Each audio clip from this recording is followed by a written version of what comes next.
Before we get started, please go over to Amazon.com and grab a copy of my book, Education and Justice.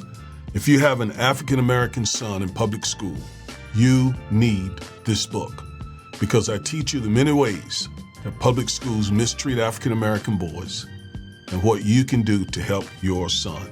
So go over there and get your copy immediately.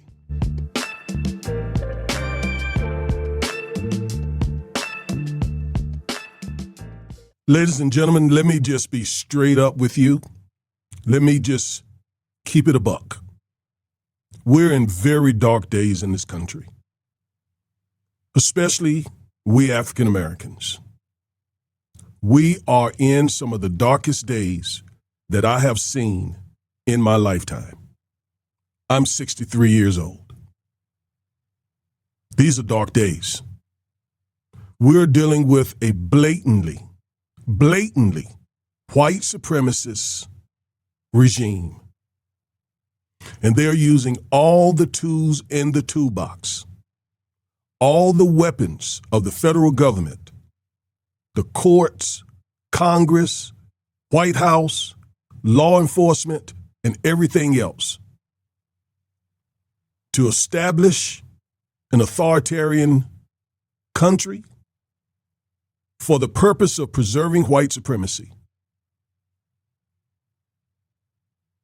And what is most heartbreaking is that they're getting help from misguided, misinformed, younger black men. Hey, family, do you believe in the work we're doing? Does our content speak to you? Do you appreciate our in-depth legal analysis and political commentary from an African-American perspective? Do you believe it matters to our community? Then don't just watch from the sidelines. Please click that membership button and become a member of the 2% Club today. That's right, we need just 2% of our subscribers to become channel members. For just $4.99 a month, that's less than 20 cents a day, you'll help us keep creating powerful content that defends our democracy, demands justice, and develops a strong African-American community. But if you want more, at $9.99 a month, which is only 33 cents a day, you'll get access to exclusive members-only live streams, bonus content, and behind-the-scenes updates. And for just $14.99 a month, which is under 50 cents a day, our top-tier members get access to live Zone calls, strategy sessions, and a direct voice in shaping this movement. We're not just building a YouTube channel. Folks, we're building a movement based on righteousness and justice, just what our community needs in a time of disinformation and division. So if you believe in what we're doing, click the membership button and join now. Become a member of the 2% Club today. Let's build something powerful together. Most black men know better than to support and appease, give aid and comfort to white supremacy. Most black men know better.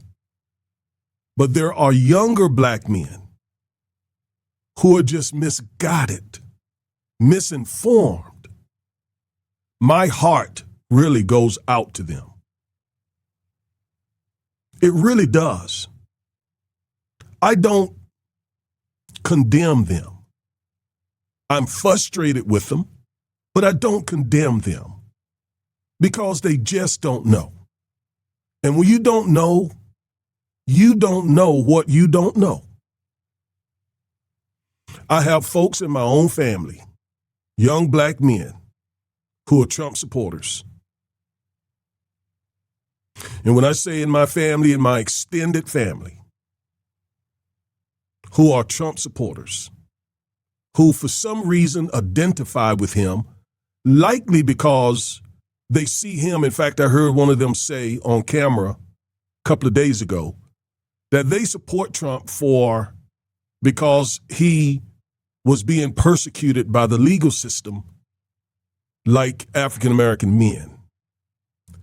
And that is so nonsensical, folks. It is so nonsensical. So nonsensical for them to compare themselves with Donald Trump. But Trump exploited it. And another young black man said that he likes Trump because Trump is real. Yeah, he's real, a real white supremacist who doesn't give jack about black men. And so let me talk about the fact that Trump is going to come after black men. In fact, he's already doing it in subtle ways with a lot of his policies. A lot of his anti-black policies are already targeting African-American men and their children and their mothers and their girlfriends and their wives and so forth. But some of them just don't see it. I think there's such a disillusionment, even a hate for the Democratic Party, that many of them are blinded by that. And yes, I agree, the Democratic Party has all kinds of issues. It's the reason why I'm not a Democrat. But to be blinded by that hate, so blind that you begin to support white supremacists, blatant white supremacists, a white supremacist organization, a white supremacist regime? Really? I don't care what kind of hate you have for the Democrats, for Kamala Harris, for Joe Biden, Barack Obama. What we're dealing with now, and we're only 6 months into this.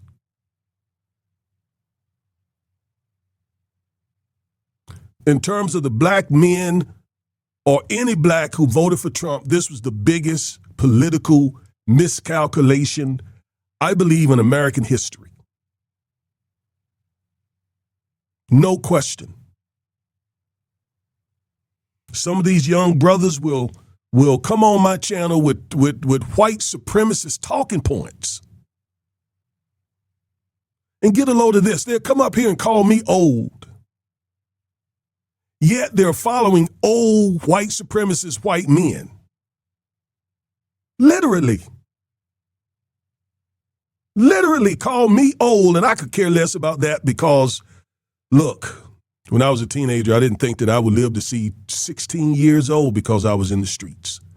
So I'm blessed. These gray hairs are a blessing. I am truly blessed. The Lord has been good to me. So when they call me old, they're really saying, OG, that's the term some of them use. They're really saying, and they don't realize they're saying it, you got a lot of wisdom. With all the stuff that you've come through as a high school dropout and all the other stuff that you've dealt with, you are seriously a wise, intelligent, smart black man with where I have ended based and compared to where I started. So they're really, really complimenting me. But the irony is they yet turn around and believe everything old white racist men tell them. That's what's crazy. Trump is coming for you. I'm warning you. Here is a Truth Social tweet that Trump put out recently. It says crime in Washington, D.C. is totally out of control. Local use, now that's in parentheses, and gang members, some only 14, 15, and 16 years old, are randomly attacking, mugging, maiming, and shooting innocent citizens. At the same time, knowing that they will be almost immediately released. See, this brings me back. I can't help but when I read this, to think about the Central Park Five and how he treated those young men who turned out to all be innocent young men, yet he called for the death penalty. And as a criminal defense and civil rights attorney, I know a lot of these young men, this just throwing out this blanket condemnation of, we know, young black men and some Hispanic. I know that this is so wrong. Again, representing so many of these young men. It's just so wrong. Anyway, he goes on to say, they are not afraid of law enforcement because they know nothing ever happens to them, but it's going to happen now. There it is. He's coming for them. He's coming for you young men who think Trump is your friend. He's coming for you. This is what he really thinks about you. This is some of the best words that he has expressed which display his contempt for you. Right here. If you need it anymore, this right here. The law in D.C. must be changed to prosecute these minors as adults. And that's what he's getting at. In other words, he's saying these are not minors. These are grown men. I don't care if they're 14. I don't care if they're 15. I don't care if they're 16. I don't care if they're misguided. I don't care if they grew up in poverty. I don't care if they grew up without a father. I don't care why they are the way they are. I'm not interested in that. In my mind, they are grown black men who need to be dealt with. He's coming for you. He's coming for your children. He's coming for your sons and your brothers. And locked them up for a long time, starting at age 14. I represent juveniles. And most of them are young men who need help. They need help more than they do this, what Trump is talking about here. This lock them up and throw the keys away. They need help. Now, if these were white kids, and trust me, white kids do the same thing, he wouldn't be talking this way. He's talking this way because, by and large, those in D.C. is a heavily African-American populated area. The D.C., Maryland, Alexandria, Virginia, that DMV area, a lot of black kids in there. And that's who he's targeting and focused on here. So this is how he really feels about you, black man. The most recent victim was beaten mercilessly by local thugs. Washington, D.C. must be safe, clean, and beautiful for all Americans, and importantly, for the world to see. If D.C. doesn't get its act together and quickly, we will have no choice but to take federal control of the city and run this city how it should be run and put criminals on notice that they're not going to get away with it anymore. So the leadership of D.C., here you go. And I think the leadership of D.C. is doing a fabulous job dealing with the issues that black Americans deal with in this white supremacist country. A lot of the issues that you see with these kids stem from and are rooted in the legacy of white supremacy that we have dealt with. But Trump could care less about that. He could care less about that. And not only him, but other GOP presidents before him, like Nixon, like Reagan, Bush. This is the way they think about us. Perhaps it should have been done a long time ago. Then this incredible young man and so many others would not have had to go through the horrors of violent crime. If this continues, I am going to exert my powers and federalize this city, make America great again. And of course, some of you will say, well, the Democrats are no better. Look at Joe Biden's 1994 crime bill. Listen, the circumstances in 1994 during that era were so different than what we're dealing with today.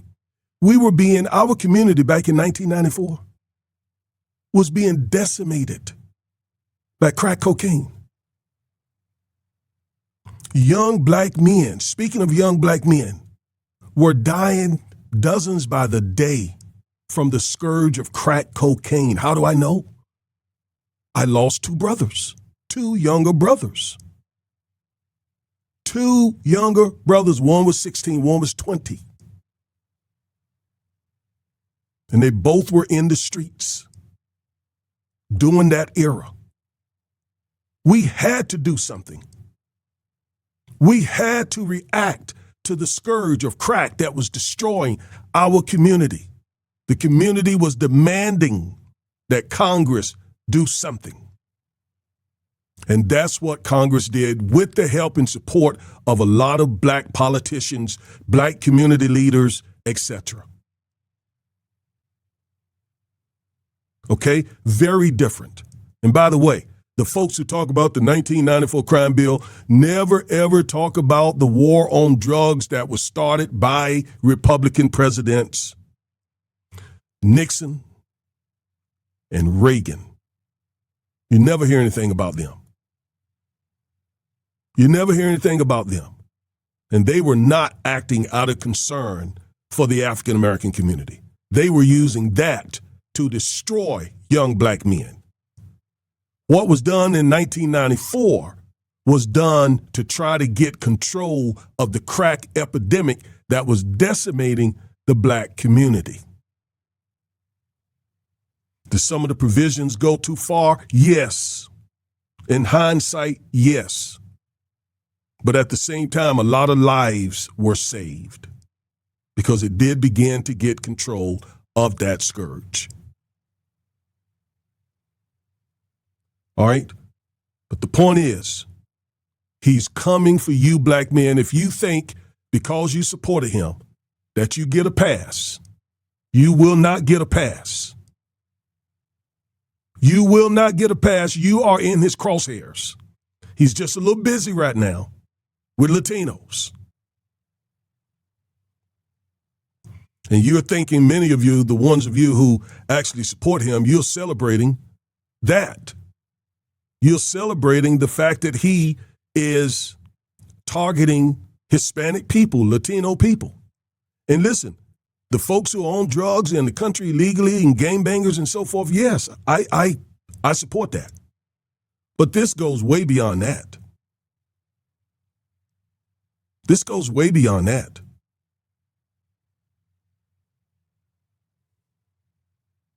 But I'm just warning you, he's coming for you because he's never been a friend of ours.